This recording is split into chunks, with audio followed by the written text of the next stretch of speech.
वालेकुम, मैं हूं अमजद हुसैन सिपरा और आज की जो वीडियो है अपने किसान भाइयों के हकूक़ के तहफ़्फ़ुज़ के लिए मैंने बनाई है। जो भी मेरा किसान भाई ये वीडियो देख रहा हो वो इसको ज़्यादा से ज़्यादा शेयर करे ताकि अरबाब इख्तियार तक जो है ज़मींदारों की आवाज़ पहुंच सके। मार्च अप्रैल में मई के महीने में जब हमने मुंजी का कण लगाना शुरू किया था और उसके बाद हमने मुंजी की फसल लगानी शुरू की थी, तो उस वक्त डॉलर का रेट तकरीबन 325 रुपये के ऊपर था, जिसकी वजह से हमें खाद और डीजल जो था वो काफ़ी महंगे दामों ख़रीदना पड़ा था। और उसके बाद आपने देखा कि वक्तन फ़वक्तन उसमें डीजल के रेट में काफ़ी इजाफा होता गया और हमने काफ़ी महंगा डीजल लेकर जो है अपनी मुंजी की फसल के लिए ज़मीन तैयार की और बाद में पानी लगाया। अगर हम बात करें खाद की और दीगर दवाइयों की, तो खाद जो थी वो भी हमें, चाहे वो डीएपी हो, चाहे यूरिया हो या कोई भी और खाद हो, वो हम ज़मींदारों को सरकारी रेट के ऊपर बिल्कुल नहीं मिली, बल्कि स्टॉकिस्ट माफिया ने ब्लैक के ऊपर जो है वो खाद ज़मींदार को बेची और ज़मींदार अपनी फसल को पकाने के लिए मजबूर था कि वो ब्लैक के ऊपर महंगे दामों और गैर मियारी जो खाद है वो ख़रीदे और उसको अपनी फसल में इस्तेमाल करे। इसी तरह अगर हम बात करें कीड़े मार और दूसरी जो दवाइयों की, अगर हम बात करें पेस्टिसाइड्स की हम बात करें, चाहे वो जड़ी बूटियां तलफ करने वाली हों या चाहे वो कीड़े मार जो है वो दवाइयां हों, वो भी हमें डॉलर चूँकि काफ़ी महंगा था तो उस वजह से हमें काफ़ी महंगे दामों मिली थी। और पाकिस्तान के अंदर हमेशा से ये मसला रहा है कि यहाँ पे चाहे खाद हो या चाहे पेस्टिसाइड्स हों, वो कभी भी एक नंबर जो है वो ज़मींदार को नहीं मिलती, बल्कि सब स्टैंडर्ड और गैर मियारी जो अद्वियात हैं वो ज़मींदार को मिलती हैं। वो दवाइयाँ हमने इस्तेमाल की 6 महीने तक, मई जून जुलाई की गर्मी के अंदर हमने अपनी फसल को तैयार किया। और जो ज़मींदार वापडा के ट्यूबवेलों के ऊपर जो है बिजली के ऊपर अपने ट्यूबवेल चलाते थे, वो बड़े अच्छे तरीके से जानते हैं कि बिजली किस कदर महंगी हो चुकी थी। तकरीबन 40 से 50 रुपये फी यूनिट के हिसाब से ज़मींदार को जो था वो बिजली का बिल पड़ता था। इन सब चीज़ों के बावजूद जब एक ज़मींदार ने अपनी फसल तैयार की और उसको इस बात का मतलब काफ़ी वो खुश था कि अब उसको उसकी फसल का मुआवजा मिलेगा, तो शुरू में जब मुंजी का सीज़न स्टार्ट हुआ तो मुंजी का रेट काफ़ी अच्छा था, जिसकी वजह से ज़मींदार काफ़ी मुतमईन था कि उसको उसकी फसल का जायज़ मुआवजा मिलेगा। लेकिन जैसे जैसे वक्त गुजरता गया, एक जानिब तो डॉलर की जो कीमत है उसमें कमी आना शुरू हुई और दूसरी तरफ बदकिस्मती से पाकिस्तान के अंदर जो स्टॉकिस्ट माफिया है, जो मुंजी खरीद कर स्टॉक करता है, जो सट्टेबाज हैं, जो बड़े बड़े सरमायादार हैं, जो मुंजी के अंदर सरमायादारी करते हैं, उन लोगों ने निगरान हुकूमत के साथ जो है वो एका कर लिया और ज़मींदार को दोनों हाथों से लूटना स्टार्ट कर दिया।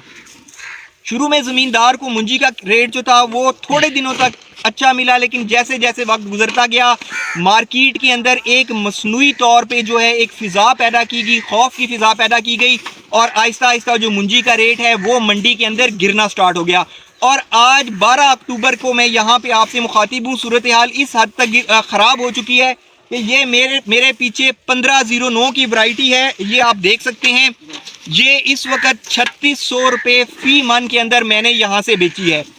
इस दफ़ा चूँकि गर्मी बहुत ज़्यादा पड़ी थी, जिसकी वजह से उसका असर मुंजी के ऊपर भी हुआ और मुंजी की पैदावार वैसे ही इस वक्त फ़ी एकड़ पैदावार जो है वो पाकिस्तान के मुख्तलिफ इलाकों में काफ़ी कम है, तो जिसकी वजह से ज़मींदार को एक तो नुकसान वहाँ से हो रहा है जी कि उसकी पैदावार कम निकल रही है और दूसरी जानिब इसको स्टॉकिस्ट माफिया जो है, जो मुंजी को स्टॉक करता है, उसके ऊपर सट्टा लगाता है, उसको ज़ख़ीरा अंदोज़ जिसको हम कहते हैं ज़ख़ीरा करता है, वो दोनों हाथों से लूट रहा है। इस वक्त जो मुंजी का रेट है वो हमें 3600 रुपये फ़ी मन मिल रहा है। अगर हम इस 1509 की एवरेज 50 मन फ़ी एकड़ भी निकालें और उसको 3600 से मल्टीप्लाई करें तो तकरीबन 1,80,000 रुपये बनती है। और इस वक्त 1 एकड़ मुंजी के ऊपर जो ज़मींदार है, जिसने ज़मीन ठेके पे नहीं ली, जिसकी ज़मीन अपनी है, जो खुद काश्त करता है,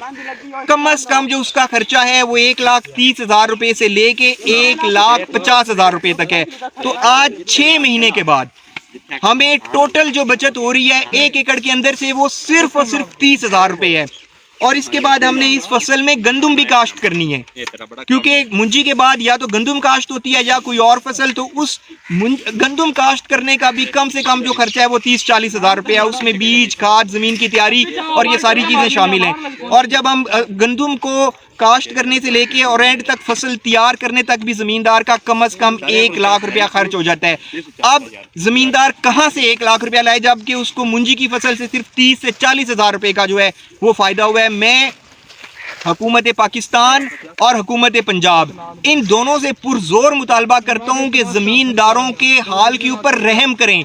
किसानों के हाल के ऊपर रहम करें और अपनी पॉलिसियों को बेहतर बनाएं। जिस तरह आप कमाद का और गंदम का एक रेट हुकूमत मुकर्रर करती है, कंट्रोल रेट, इसी तरह मुंजी का भी जो है कंट्रोल रेट है वो मुकर्रर किया जाए और इसकी कम से कम कोई कीमत जो है वो हुकूमत मुकर्रर करे, ताकि ज़मींदार इन आड़तियों के हाथों, इन सरमायादारों के हाथों, इन चावल की मिलों के मालिकों के हाथों और चावल को बरामद करने वाले जो बड़े बड़े मगरमच्छ हैं उनके हाथों यरगमाल ना हों।